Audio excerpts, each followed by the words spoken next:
ماہ رمضان ماہ غفران۔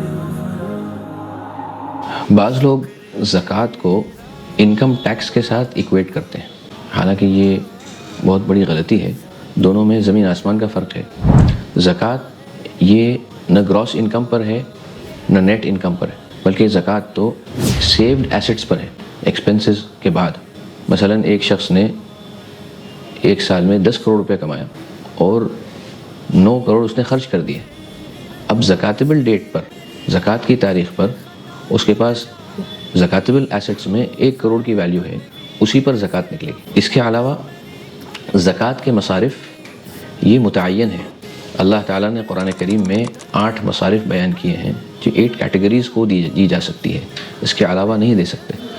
اور انکم ٹیکس کا آبجیکٹو مینجمنٹ اور ایڈمنسٹریشن پر خرچ کرنا ہے۔